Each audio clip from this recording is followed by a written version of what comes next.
안녕하세요. 여러분의 한방 합격 도우미 정의좀 인사드리면서 자, 두 번째 시간이죠. 지난 시간에 강의 내용이 조금 길어졌습니다. 이번 시간에는 조금 짧게 가겠습니다. 자, 이번 시간에는 외부 데이터 및 조회 속성에 관련 내용들을 정리해 보도록 하겠습니다. 자, 이번 시간도 묻지도 않고 따지도 않는 여러분의 쉽 팔로우와 함께 여러분의 한방 합격을 기원하면서 자, 자신감이 가장 중요합니다. 할 수 있다, 쉽다, 자신감을 가지고 시작을 하시기 바랍니다. 자, 교환 준비되어 있으니까 자, 주의사항도 있네요. 교환 참고하시면서 강의 들어주시면 되겠습니다. 자, 예제 파일과 한글 파일을 열어서 1번부터 문제 1번부터 한번 시작을 해보도록 하겠습니다. 자, 먼저 소비 내역 XLS 파일의 데이터를 이런 파일이 어딨죠? 자, 외부 데이터 가져옵니다. 액세스가 아닌 다른 파일, 엑셀 파일을 가져오라고 그랬죠. 엑셀 파일이 어디 있냐 이거예요. 자, 우리가 예제 두 개의 외부 데이터가 주어져 있습니다. 하나는 거래처, 하나는 소비 내역. 이 두 개의 파일을 복사합니다. 자, 복사를 하고 자, 이 두 개의 파일을 마우스로 드래그해서 컨트롤 C 복사를 한 다음에 C 드라이브로 갑니다. 자, 엑셀에서는 우리가 OA 폴더를 만들었었죠. XS에서는 DB 폴더를 만듭니다. DB 폴더를 만들고 이 안으로 들어가서 붙여넣기를 합니다. 물론 시험장에서는 여러분들이 하지 않습니다. 이미 이 작업이 되어 있습니다. 따라서 여러분들은 가져오기만 하면 되는데 연습할 때는 여러분들이 폴더를 만들어서 직접 그 폴더에서 데이터를 가져와야 시험장에서 자, 혼란스럽지 않고 당황하지 않고 한 번에 가져올 수 있다는 겁니다. 자, 그러면 외부 데이터로 가겠습니다. 가져올 파일이 현재 엑셀입니다. 엑셀이냐, 뭐 텍스트냐, 기타의 HTML이냐에 따라 달라집니다. 현재는 엑셀을 가져오라고 그랬습니다. 엑셀. 자, 그리고 가져올 경로. 자, C 밑에 갑니다. 우리가 만들어 놓은 폴더 안으로. 시험장에서는 이미 준비가 되어 있으니까 복사, 붙여넣기 할 필요가 없습니다. 자, 그 경로만 가면 됩니다. 자, 그러면 그 경로를 까먹었으면 어떻게 해요? 시험장에 가서. 자, 한번 가보겠습니다. 여기에. 자, 여기에 보시면 제가 그래서 혹시나 몰라서 여러분들에게 실제 시험 문제를 하나 준비해 봤습니다. 자, 여기 보면 외부 데이터 위치, C 밑에 DB 파일명. 첫 번째 장, 시험지 맨 첫 번째 장 수험자 유의사항에 보시면 C 밑에 DB 파일명이 기록되어 있으니까 이 경로를 따라가시면 됩니다. 자, 기왕 들어왔으니까 우리가 지난 시간에 데이터베이스, 자, 1번 테이블 완성하는 내용 문제 살펴봤습니다. 잠시 한번 보고 가겠습니다. 자, 인덱스를 설정하시오. 중복된 값이 입력될 수 없도록. 그러면 중복 불가능. 인덱스를 중복 불가능이겠죠. 학과명에는 반드시 입력되도록. 그러면 필수를 해주라는 거죠. 학과명 필드에 필수 반드시 입력하라. 자, 수업연한 레코드에 새 레코드 추가 시 4년이 되도록. 자, 새로운 레코드가 입력될 될 때 기본적으로 4년이 되도록. 그러면 기본값에 4년을 넣어주시면 되겠죠. 기본값에. 자, 주야 구분에는 주간 또는 야간입니다. 자, 그래서 인 해서 주간, 야간 이렇게 되고 주간, 5월, 야간 이렇게도 가능하겠죠. 자, 그 다음에 255 이상의 텍스트가 입력되도록 데이터 형식을 지정하시오. 데이터 형식에는 255자 이내라고 한다면 텍스트를 선택합니다. 그러나 255자를 넘어가는 경우에는 메모로 설정을 해야 되겠죠. 자, 우리가 1강에서 공부했던 내용 잠깐 복습을 해봤습니다. 자, 이렇게 해서 외부 데이터 경로 정확하게 파악을 해주시고 그 경로로 들어가 주시면 되겠습니다. 자, 그러면 경로를 한번 들어가서 우리가 DB 밑에 소비 내역 파일을 가져왔습니다. 자, 그리고 가져와서 나타내는 방법은 세 가지가 있습니다. 먼저 가져오기 할 거냐, 추가할 거냐, 아니면 원본에 연결을 할 거냐. 현재는 가져오라고 되어 있습니다. 가져오라고. 그래서 첫 번째 항목으로 들어가면 되는데 만약에 소비 테이블에 추가해라. 그러면 여기를 선택을 하고 여기를 소비 테이블로 잡아주시면 되는 겁니다. 자, 소비 테이블에 추가하라는 건지 소비 테이블로 가져오라는 건지 연결하라는 건지 이런 것들을 정확하게 파악을 해주시고 문제를 풀어주시면 되겠습니다. 자, 그리고 소비 테이블에 있는 이런 자료들을 가져오라는 겁니다. 자, 다음. 그리고 첫 번째 행에 열머리글 있음이라고 되어 있습니다. 열머리글 없음, 아니요 라고 하면 체크를 풀어야 되는데 있다라고 했으니까 체크를 해주시면 됩니다. 자, 다음. 그 다음에 이 부분에는 특별히 지시사항이 없습니다. 그래서 띄고 자, XS에서 제공하는 기본키를 그렇죠. 여기 XS에서 기본키 추가라는 게 있습니다. 아니, 나는 다른 걸로 할 거야. 뭐 분류 코드로 할 거야 라고 하면 지정을 해주면 되겠죠. 아니 기본키가 없어 라고 하면 이걸 해주시면 되는 거고, 현재는 액세스에서 제공하는 기본키를 추가하라고 했으니까 이 부분을 추가하면 앞에 아이디, 일련 번호 형태의 아이디가 하나 추가되는 걸 확인할 수가 있습니다. 다음 누르고 마지막에 가져올 소비내역 테이블을 여기다 적어주시면 됩니다. 자, 소비내역 이렇게 테이블명을 적어주시면 여기에 소비내역 테이블이 완성이 됩니다. 자, 마침 누르고 마지막에 가져오기 단계 저장하라는 말이 없습니다. 그대로 체크하지 말고 닫기를 눌러주시면 됩니다. 자, 그래서 소비내역 테이블이 맨 앞에 일련번호 형태로 해서 이렇게 추가된 걸 확인할 수가 있습니다. 자, 교환 잠시 정리를 좀 하고 갈게요. 주의사항이 있습니다. 외부 데이터 경로, 엑셀에서는 OA 폴더를 사용했지만 XS에서는 DB 폴더를 사용한다라는 거. 자, 그 외에 기본키 추가하는 방법들 정리해 주시고, 자, 두 번째 문제로 가보겠습니다. 자, 두 번째 문제의 경우에는 거래처 HTM이네요. HTM. 연결 테이블을 new 거래처로 작성하시오. 여기는 연결을 하라고 되어 있네요. 자, 그러면 텍스트가 아닌 기타에 가서 HTM 문서를 가져오겠습니다. 자, 역시 경로는 C 밑에 DB 밑에 우리가 앞에서 방금 전에 했기 때문에 경로가 바로 이렇게 완성이 되어 있죠. 여러분들은 실제 들어가서 여기서 C 밑에 DB 밑에 이렇게 해당 파일을 가져오는 연습을 해주십시오. 현재는 연결을 하라고 되어 있습니다. 연결을. 자, 그래서 확인을 눌러주시고, 자, 첫 행의 열머리금 아님이라고 되어 있네요. 그럼 이걸 체크하라는 말이 아니죠. 체크를 하면 안 된다는 겁니다. 자, 그리고 그 외에 다른 지시는 없습니다. 그냥 다음 이렇게 되겠죠. 그리고 여기다가 new. 자, 이 상태에서는 또 기본키를 지정하라는 단계도 없네요. 자, 그냥 다음 눌러서 맨 앞에다가 new라고 써주면 됩니다. 대소문자 구별을 해서 반드시 써주십시오. 자, 이런 키워드는 표시하지 않습니다. new 거래처. 그리고 마침 누르고, 자, 마지막 단계에서 저장하라는 메시지가, 자, 연결. 여기도 바로 넘어가네요. 바로 넘어갑니다. 자, 여기 보면 연결된 파일입니다. 앞에 이렇게 모양이 있죠. 연결된 파일. 아까 우리가 소비내역 가져오는 것은 일반 테이블 형태입니다. 자, 그래서 연결하는 건지 가져오는 건지 기존 테이블에 추가하는 건지 이런 것들을 정확하게 파악을 해서 문제를 풀어 주셔야 된다는 거. 자, 세 번째 문제 보겠습니다. 주제 추가 테이블의 데이터를 주제 테이블에 추가하시오. 여기는 어떤 파일명이 없어요. 소비내역, 거래처. 여기는 테이블이 파일이 없네요. 주제 추가 테이블에, 그럼 여기 보겠습니다. 주제 추가 테이블이 여기 있습니다. 주제 추가 테이블의 데이터를 어디에다가? 주제 테이블에다가 추가하라. 얘는 외부에서 가져오는 게 아니라 내부에 있는 테이블의 자료를 이쪽 주제에다가 집어넣어라. 추가해서 집어넣어라 라는 겁니다. 자, 그럼 주제 테이블을 한번 열어볼게요. 주제 테이블을 열어봤더니 6개밖에 없습니다. 6개. 자, 그러면 주제 추가 테이블에 있는 내용을 15개라고 나오죠. 15개를 여기다 집어넣으면 21개가 여기에는 누적이 되어 있겠네요. 자, 그렇게 해서 확인을 마지막에 누적이 되어 있는지 추가가 되어 있는지 꼭 확인을 해주시기 바랍니다. 자, 방금 전까지 우리가 외부 데이터를 통해서 엑셀이냐 텍스트냐 HTM이냐 가져왔지만 지금은 자, 추가 쿼리를 이용해서 만들어야 됩니다. 자, 추가 쿼리라고 되어 있죠. 추가 지르라고 되어 있습니다. 자, 만들기, 즉 기존 테이블에 있는 자료를 기존 테이블로 복사하는 형태는 만들기로 와야 된다는 겁니다. 만들기 중에서 쿼리 디자인이 있습니다. 쿼리 디자인. 우리가 그 액세스 기본 강의 마지막에 가면 쿼리 내용들이 나올 겁니다. 쿼리는 총 9개의 쿼리가 나옵니다. 9개의 쿼리. 그 중에서 우리가 첫 번째 추가 쿼리를 여기서 한번 맛보는 겁니다. 자, 그래서 테이블 쿼리 디자인에 들어가서 무슨 테이블을 이용해서 주제 추가 테이블을 밀어 넣습니다. 자, 더블 클릭하면 이 안으로 들어옵니다. 닫기. 그렇게 해서 비고 테이블을 무시하래요. 그러면 주제하고 의미만 넣으라는 거죠. 주제하고 의미만. 그러면 주제 테이블의 주제 번호 필드 값은 자동으로, 그럼 주제를 잠깐 한번 열어볼게요. 주제를 열어봤더니 주제와 의미는 있어요. 우리가 집어넣을 거 주제와 의미는 있는데 주제 번호는 어디 갔어요? 주제 번호는 주제 번호 필드 값은 일련 번호 형태로 되어 있는 것 같아요. 그래서 자동으로 입력되도록 하시오. 자동으로 되어 있는데 내가 보고 뭘 하라는 거야? 할 게 없습니다. 이미 일련 번호 형태로 다시 한번 봐볼까요? 여기를.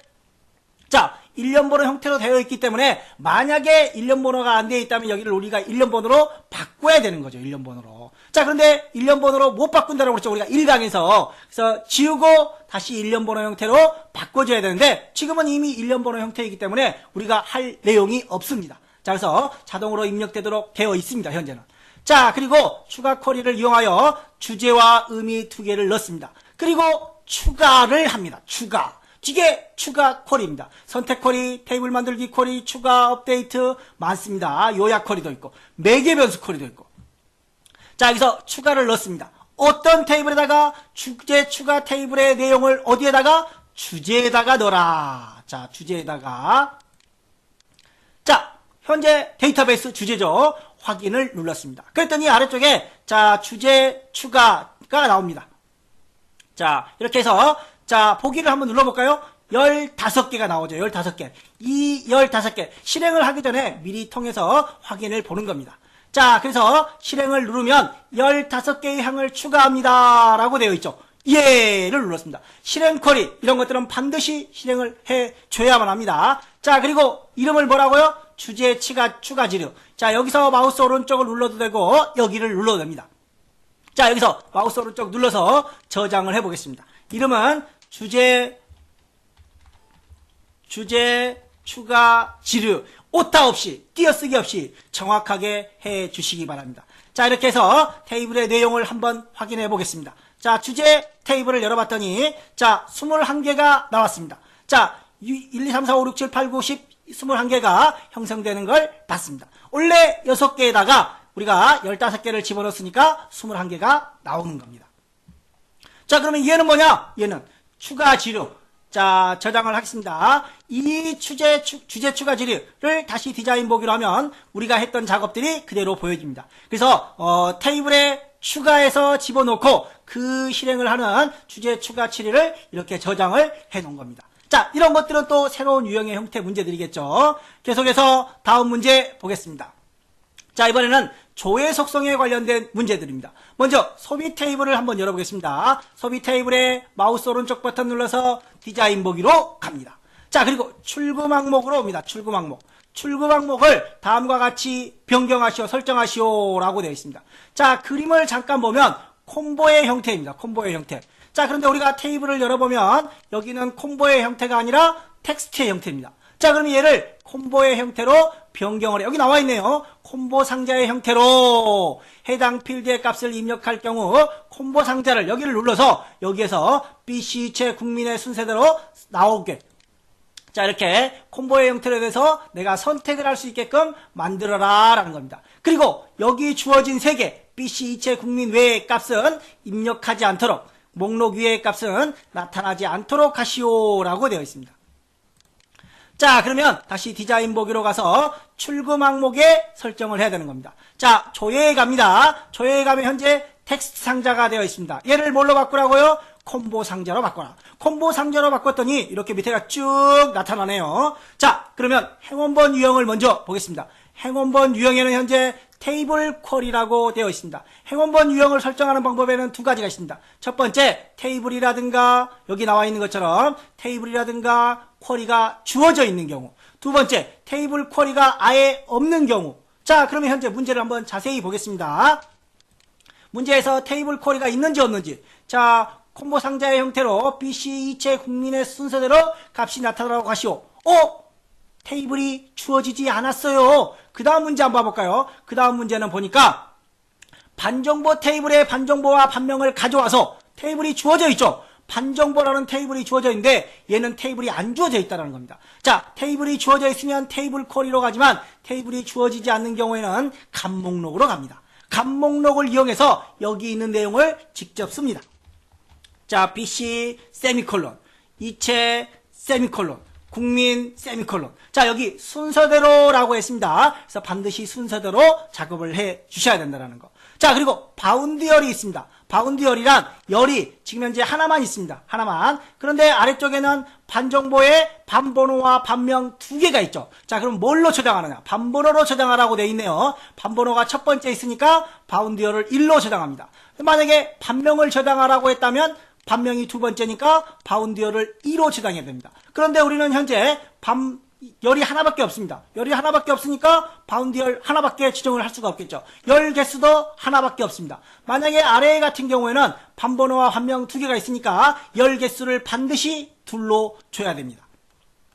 자, 그러면 이대로 한번 가보겠습니다. 자, 바운드 열 개수 그대로 갑니다. 자, 그리고 목록값 위에는 나타나지 않도록 하시오. 목록에 있는 값만. 자, 예를 들어서 우리가 이렇게 딱 한번 가보겠습니다. 예. 자, 그리고 이렇게 봤더니 막 들어가지죠. 자, 이거 외에 다른 것들은 입력되지 않게 하시오 라는 말입니다. 자, 그래서 여기 보면 목록값만 허용이라는 게 있습니다. 목록값만 허용. 목록값만 허용이 아니오 있죠. 즉, 이 세 개 외에 다른 것도 입력이 될 수 있다. 이거를 예로 주라는 말입니다. 목록값만 허용하게끔. 자, 이렇게 해서 콤보 상자를 통해서 내용을 이렇게 확인할 수가 있습니다. 자, 그러면 이렇게 해서 소비 테이블을 완성을 하고 두 번째 문제, 다섯 번째 마지막 문제입니다. 마지막 반번호 필드에 대해서 원화 테이블을 한번 열어보겠습니다. 원화 테이블의 디자인 보기로 들어가서 원화 테이블에 다음과 같이 조회 속성을 설정하시오. 조회로 들어갑니다. 역시 뭘로? 자, 콤보 상자의 형태로 라고 되어 있습니다. 콤보 상자 형태로 전환을 하고, 자, 역시 이번에는 반정보 테이블이 주어져 있습니다. 그러면 테이블 쿼리를 그대로 가야 되겠죠. 테이블 쿼리를 그대로 갑니다. 그리고 행원본에 아까 우리가 값목록으로 갔을 때는 여기다가 직접 썼지만 테이블 쿼리를 지시하고 테이블이 주어진 경우에는 점점점을 이용해서 해당 테이블로 갑니다. 뭘로? 반정보로 갑니다. 반정보로.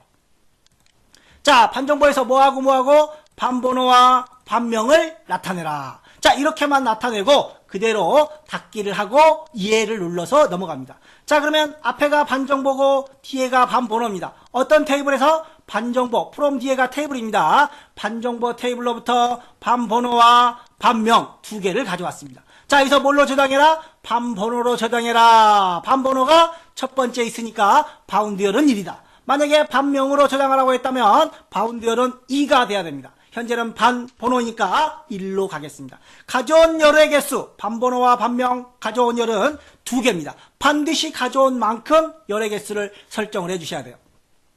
자, 그런데 반번호는 표시하지 않고 그렇네요. 반번호는 표시하지 않고 뭐만? 반명만 표시해라. 그러면 열이 하나인가요? 아니요. 절대 아니요. 가져온 개수는 무조건 2개입니다. 자, 그럼 이 상태에서 한번 볼게요. 자, 반번호가 콤보 상자로 안 되어 있네요. 왜요? 자, 우리 원화번호에다가 해버렸네요. 아이고, 큰일 났습니다. 원화번호가 아니라, 자, 원화번호는 이렇게 실수할 걸 대비해서 원화번호는 다시 텍스트 상자로 되돌려 놓겠습니다. 자, 그리고 우리가 원하는 건 반번호입니다. 여기서 텍스트 상자로만 바꿔주면, 아까 콤보로 했다가 텍스트 상자로 바꿔만 주시면 원래대로 복구되는 겁니다. 혹시라도 저처럼 실수했을 걸 대비해서 제가 해본 겁니다. 자, 반번호로 갑니다. 반번호 필드로 들어가서 역시 여기를 텍스트 상자가 아니라 콤보 상자로 넘어갑니다. 콤보 상자의 테이블 쿼리를 그대로 두고 행원본에 가서 점점점 반정보 테이블에 가서 반번호와 반명을 들어갑니다. 닫기를 누르고 예로 들어왔습니다. 자, 그리고 역시 바운드 열은 1이고 열 개수는 1이죠. 자, 그리고 나서 다시 한번 열어보겠습니다. 자, 열 개수는 1로 뒀습니다. 현재 열 개수를 1로. 자, 그리고 열어봤더니 반번호만 나옵니다. 반명은 왜 안 나오죠? 열 개수를 2로 안 해서 안 나오는 겁니다. 자, 열 개수를 2로 줘보겠습니다. 열 개수를 2로 줬더니 반명이 나오네요. 반번호 나오고 반명이 나옵니다. 그런데 문제에서는 반번호는 표시하지 않고 반번호 없애래요. 반번호. 자, 그렇다고 열 개수를 1로 하면 반번호만 나와. 앞에 것만 나옵니다. 앞에 것만. 그래서 이때는 열 너비를 설정합니다. 0, 2. 자, 앞에 너비는 0으로 하고 뒤에 너비는 2로 해라. 그런 말입니다. 다시 저장을 하고 눌러보겠습니다. 그랬더니 앞에 반번호가 숨겨져 있어요. 앞에 반번호가 숨겨져 있죠. 그런데 그러면 알겠어요. 여기는 반번호를 숨기기 위해서 0으로 했는데 이 뒤에 2는 어떤 걸 보고 하나요? 그러게요. 얘는 숨기라고 해서 0으로 했지만 얘는 뭘 보고 하나요? 그러면 안 하죠. 뭐 하지 말라는 말이 하라는 말이 없으니까 안 하면 될 거 아니에요. 그쵸? 자, 이렇게 저장을 해보겠습니다. 자, 이렇게 똑같이 나오죠. 즉 너비는 뒤에 너비는 자기가 알아서 대충 1.5를 줘도 되고 2를 줘도 되고 이렇습니다. 자, 이렇게. 단, 앞에 게 0이라는 거죠. 이렇게 뭐 좀 저기 하면 이렇게만 놔도 되겠죠. 단, 뒤에 게 0이다. 뒤에 거를 숨겨라. 만약에 반명을 숨겨라 그랬다면 이 세미콜론 0으로 뒤에가 0이 돼야 되겠죠. 뒤에가. 자, 이렇게 해서 앞에 거는 나타내고 뒤에 반명이 숨겨진 겁니다. 자, 이때는 그 0만 쓰면 앞에 게 숨겨져 버리니까 안 되는 거죠. 자, 지금 현재는 우리가 앞에 것만 숨기라고 그랬으니까 이렇게도 가능합니다. 자, 그리고 이에 목록 위의 값은 입력되지 않도록 목록값만 허용을 예로 줘라 라는 말이 되겠죠. 자, 잘못 눌러가지고 그런 겁니다. 자, 목록값만 허용을 예로 주시면 되겠습니다. 자, 그리고 마지막에 반번호에 입력된 목록이 내림차순으로 우리 테이블에서 정렬했던 거 기억하시죠? 테이블에서 정렬은 속성에서 정렬을 했습니다. 속성에서. 자, 그런데 여기서 정렬을 하나요? 테이블 정렬이 아니라 우리는 반정보 테이블에 콤보 상자에 조회를 하는 겁니다. 자, 따라서 이 경우에는 쿼리에 가서 아까 우리 여기 들어왔었죠. 행운번 점점점 여기 쿼리에서 콤보 상자의 정렬은 이 쿼리에서 여기 정렬을 해주시는 겁니다. 자, 반번호죠. 반번호에 대한 내림차순으로. 자, 이렇게 해서 다시 한번 닫겠습니다. 자, 그래서 뒤에 보면 오더바이가 나옵니다. 즉 테이블의 정렬, 쿼리의 정렬, 폼의 정렬, 보고서의 정렬 다 각기 다릅니다. 자, 그래서 각각 정확하게 좀 구분을 해주시고 다시 한번 데이터를 한번 봐보겠습니다.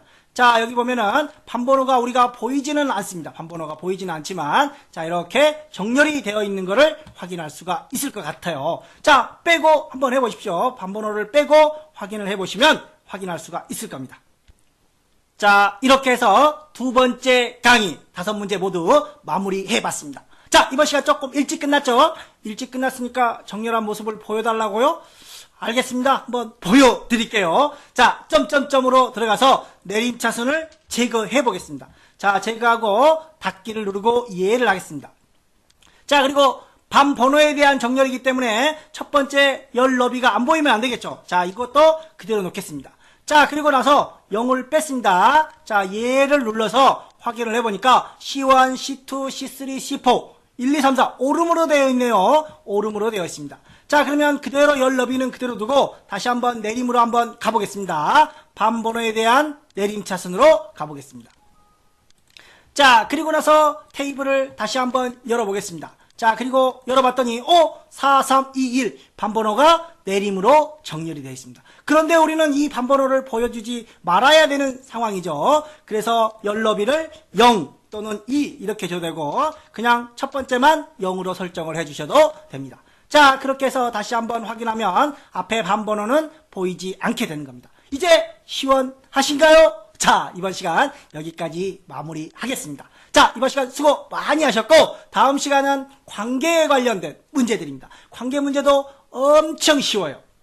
그러나 항상 복병은 있다라는 거. 자, 너무 자만하지는 말고 자신감을 가지면서 쉽발로미 하시기 바랍니다. 이번 시간 수고 많이 하셨고 다음 시간 또 기대해 주시기 바랍니다. 감사합니다.